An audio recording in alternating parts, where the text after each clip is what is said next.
Alhamdulillahi nahmaduhu wa nasta'inuhu wa nastaghfiruhu wa na'udzu billahi min syururi anfusina wa min sayyiati a'malina may yahdihillahu fala mudhillalah wa may yudlil fala hadiyalah la nabiyya ba'dah. Asyhadu an la ilaha illallah wahdahu la syarikalah wa asyhadu anna Muhammadan abduhu wa rasuluh. Allahumma shalli ala sayyidina Muhammad wa ala ali sayyidina Muhammad. Ibadallah, usikum wa nafsi bitaqallah azza wa jalla, haitsu qala tabarakallah wa ta'ala, a'udzu billahi minasyaitonir rajim. Bismillahirrahmanirrahim. Ya ayyuhallazina taqullaha haqqa tuqatih wa la tamutunna illa wa antum muslimun.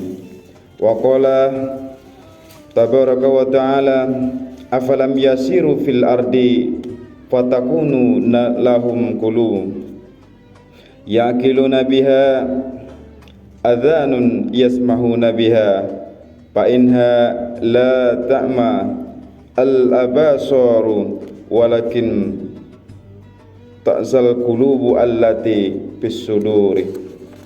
Pertama-tama dan yang lebih utama, marilah kita dengan tidak bosan-bosannya mengucapkan rasa puji serta syukur kita kepada Allah Subhanahu wa taala.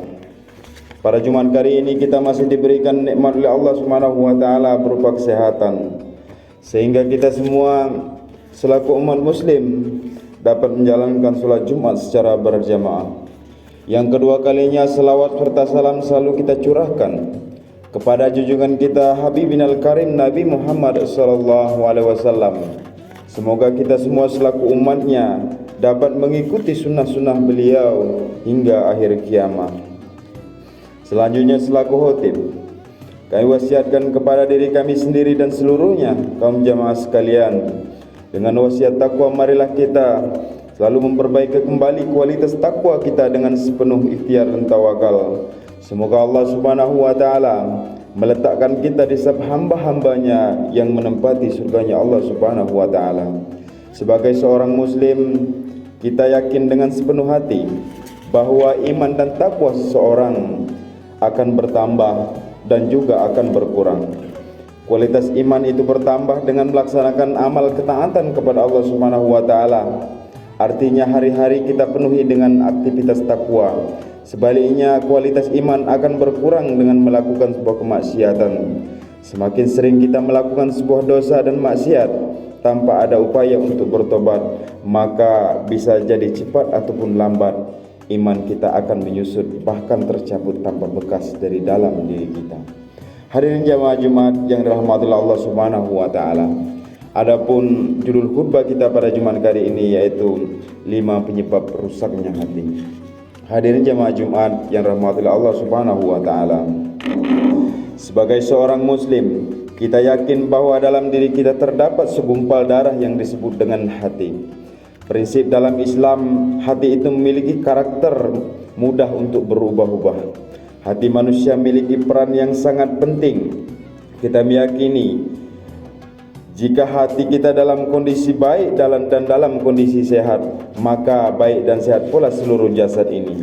Jika hati kita dalam kondisi yang rusak, maka rusak pula seluruh jasad ini.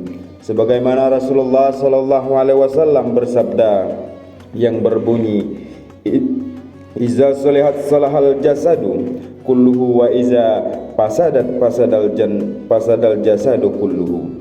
Apabila baik hati seorang, maka baiklah tubuh tersebut, dan apabila rusak hati, maka rusaklah tubuh tersebut. Dari hadis di atas kita dapat mendapatkan sebuah faedah yang sangat penting. Jika hati bisa sehat dan baik, berarti hati juga bisa rusak dan sakit. Jika hati bisa rusak, berarti ada penyebab-penyebab yang mengakibatkan hati itu menjadi rusak. Penyebab rusaknya hati inilah yang perlu kita waspadai sebagai ikhtiar dalam merawat hati supaya tetap dalam kondisi sehat dan juga baik. Yang pertama yaitu bergaya hidup mewah.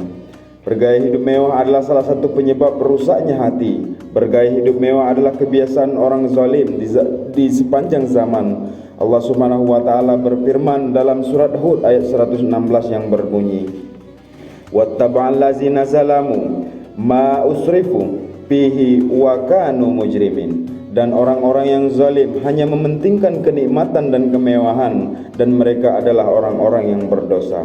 Bergaya hidup mewah telah menyebabkan seseorang itu takabur di hadapan Allah Subhanahu wa taala dan takabur di hadapan makhluknya.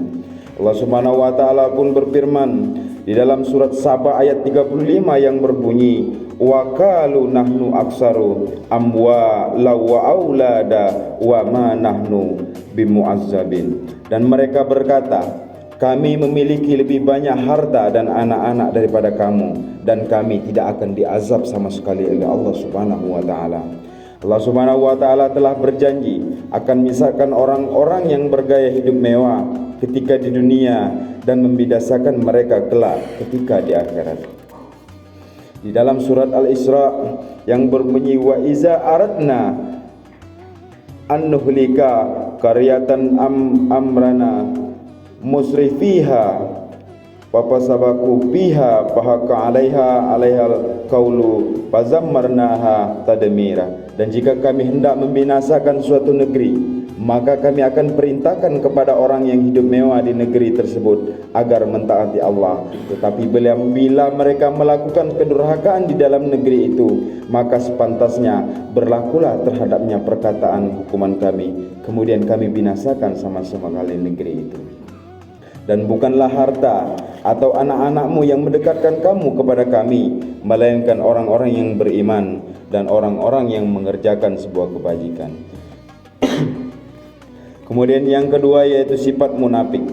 Pengertian sifat munafik atau nifak adalah perbuatan yang menyelisih perkataan, yang disembunyikan menyelisih dengan yang ditampakkan. Orang yang terjangkit penyakit nifak atau munafik ini disebut dengan orang yang munafik. Sifat munafik adalah penyakit yang sangat kronis, keberadaannya selalu membawa keburukan. Sifat munafik adalah salah satu penyakit yang menjadi penyebab rusaknya hati. Sifat munafik menjadi penghalang seorang dari perbuatan baik. Orang yang terjangkit penyakit sifat ini akan kehilangan banyak kebaikan. Ibnu Abi Mulaikah rahimakumullah berkata, sebagaimana termaktub dalam kitab Sahih Bukhari jilid 1 halaman 18, aku mengenal 30 orang dari sahabat Rasulullah sallallahu alaihi wasallam, semuanya sangat mengkhawatirkan jika dirinya terdapat sifat-sifat munafik. Mengapa para sahabat Nabi Muhammad sallallahu alaihi wasallam begitu takut dengan yang namanya sifat munafik? Karena sifat munafik ini akan melahirkan banyak sekali sifat-sifat buruk di dalam diri seseorang. Orang yang terjangkit dengan sifat munafik ini akan menjadi sombong, akan menjadi angkuh, berani mempermainkan ayat-ayat Allah Subhanahu wa taala, akan melecehkan kaum muslimin, menghalangi orang lain dari berbuat baik, bahkan ikut membantu orang-orang kafir dalam memerangi kaum muslimin itu sendiri. Selanjutnya yaitu menuruti hawa nafsu dan syahwat. Allah Subhanahu wa taala membekali manusia dengan syahwat, karena syahwat menjadi pelengkap manusia dalam mencapai maslahat-maslahat selama mereka hidup di dunia ini. Syahwat itu sendiri bukanlah suatu keburukan jika tidak melebihi batas dari kadarnya. Jika seseorang menggunakannya untuk hal-hal yang positif dan bermanfaat, maka itu akan menjadi baik. Namun jika seorang menggunakannya untuk selain itu, maka keburukanlah yang akan ia dapatkan. Namun menuruti hawa nafsu dan syahwat melebihi batas kadarnya ternyata menjadi penyebab rusaknya hati seseorang.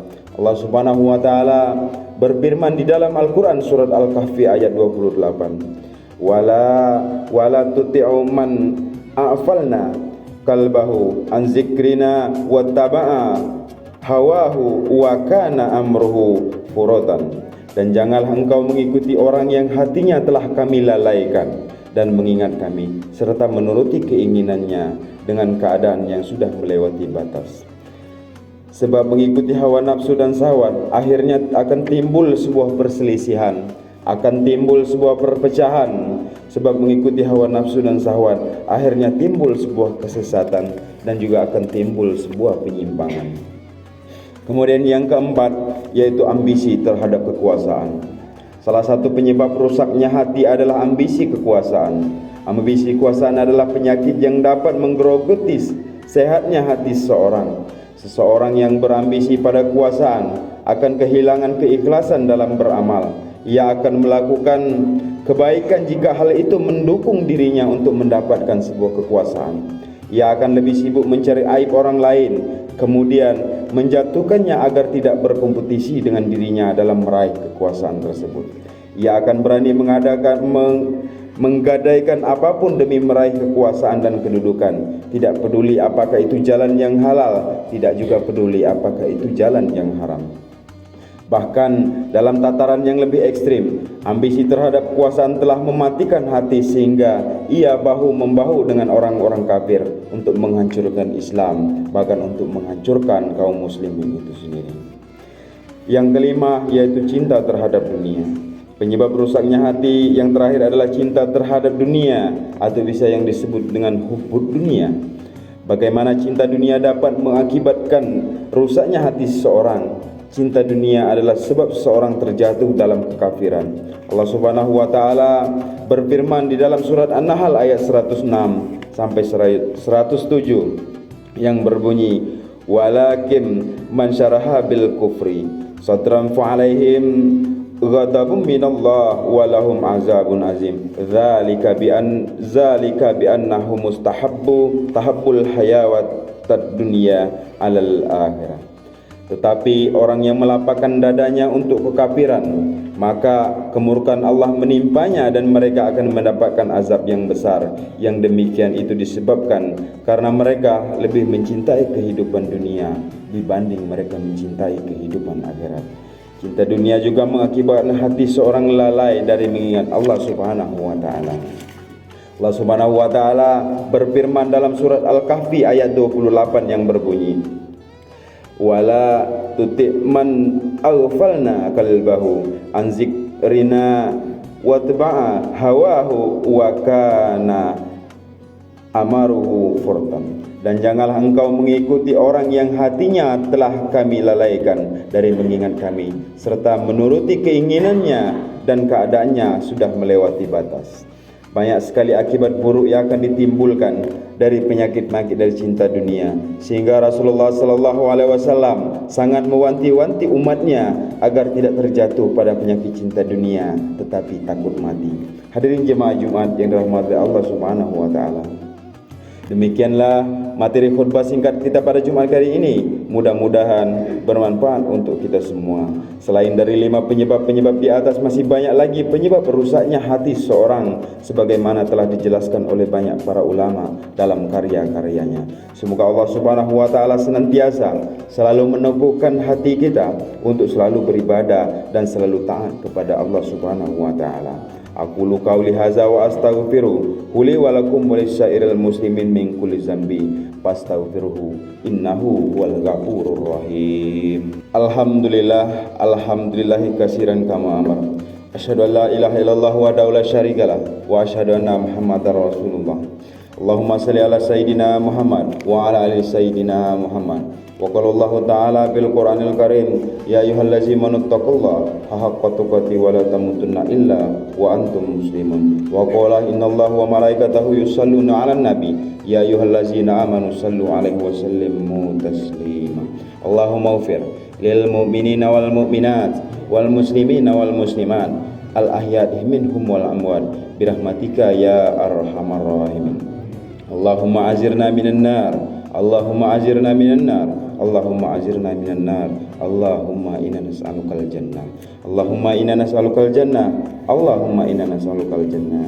Allahumma arinal haqqa haqqa warzuqna ittiba'ah wa arinal batila batila warzuqna ijtinabah.